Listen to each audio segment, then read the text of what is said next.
I've just released the instrument Dream Kit Zenith. Dream Kit Zenith, a one-of-a-kind drum-based synth instrument by MAJETONE. This video is not totally about that. I've had an idea.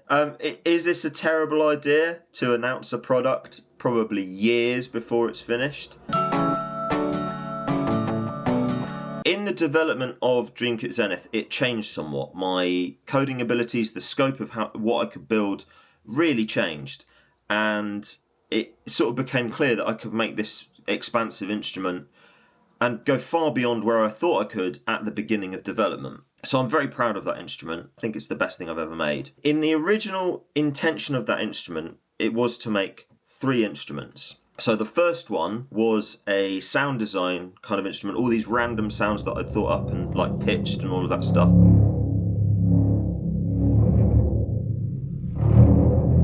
The second one was concert toms. And the third one was a drum kit. Dream Kit Zenith is ostensibly the concert toms and the sound design instrument together. When I first thought up making a drum thing, I was going to remake the Gretsch 1978 catalogue. So all of the kits in the catalogue I was going to make. When I went and tracked the initial session, which was to do all the concert toms, some of the sound design stuff, and the kits, I recorded about 70 gigabytes of drums. Kick, coffee, kit change.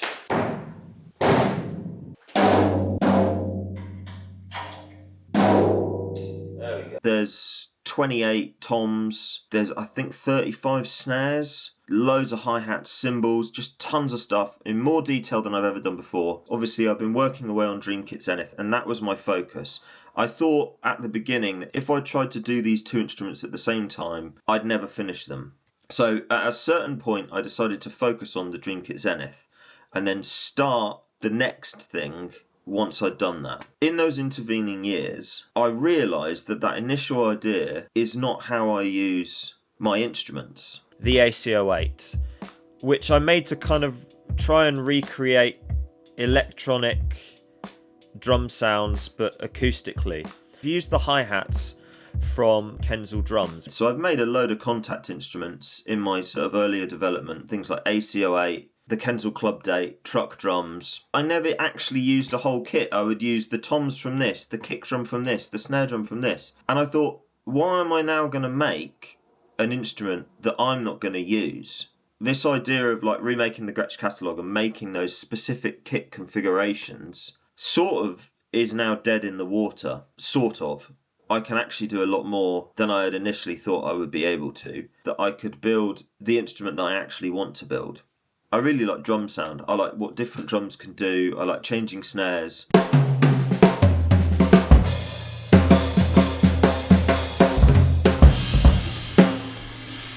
In 2017, I made an album with my friends Ben and Rob. How's that? Yeah, that'll do. Oh, sorry. We play as a group called Epic 45.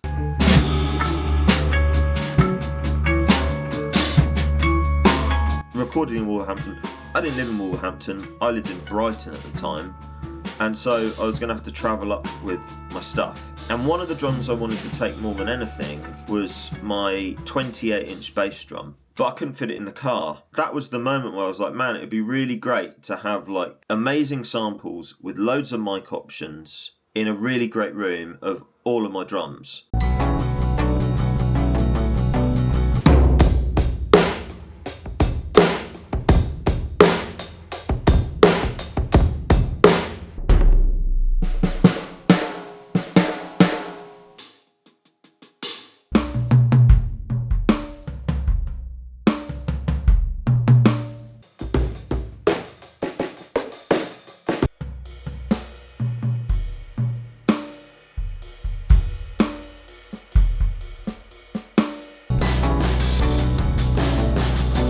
You can pick elements of the kit. Your kick drums, snare drums, toms, cymbals, percussion, all of that stuff, and build a kit. That's the plan. There's a few things that I'd like it to do. I want it to be a simple interface. I don't want it to have a sort of dodgy 3D rendered looking drum kit, because I think everybody knows what a drum kit looks like. Bear in mind, don't hold me to this stuff if I change my mind later. There's got to be some sort of mixer, but that mixer is going to have to change the amount of channels depending on the preset loaded. So what I eventually want to be able to do is to load Kensal Club Date, Truck Drums, ACO8 into this. Now they've got different amounts of mic channels to this kit builder. Change the amount of channels on that. So I've got to figure out how to do that. It's got to have individual outs. Now, where am I at with it? There is a lot of drums. There was an initial session in June of 2021 where we recorded everything in these kit format. 24-inch kick drum, 14-inch rack tom, 18-inch floor tom, Ludwig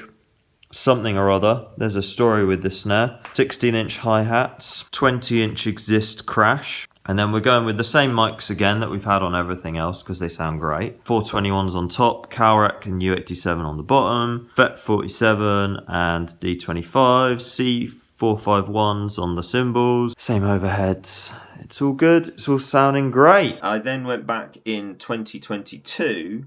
I rented a Tamabell brass, recorded the Catalina kit that was at Otterhead. That's like a sort of more modern rock kit. I'm going to go back again later on this year and record my Drummers World kit, my Trixon kit, some different snare drum options.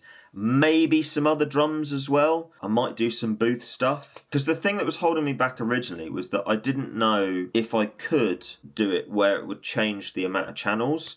So I was having to make these instruments that had the same amount of channels. And on the Dream Kit Builder sessions, I think it's 26 channels, a lot of channels. I know there's already products that are out there that are like this. I think I've got something to add to that. Anyway, there's a lot of things to sort of figure out in this journey. The first part of this series, it makes sense to look at the mixing of this and how you go about that and what I've done. Let me know in the comments things that you would want to see in a drum instrument, and if I agree with you, I'll do it. If I don't, I won't.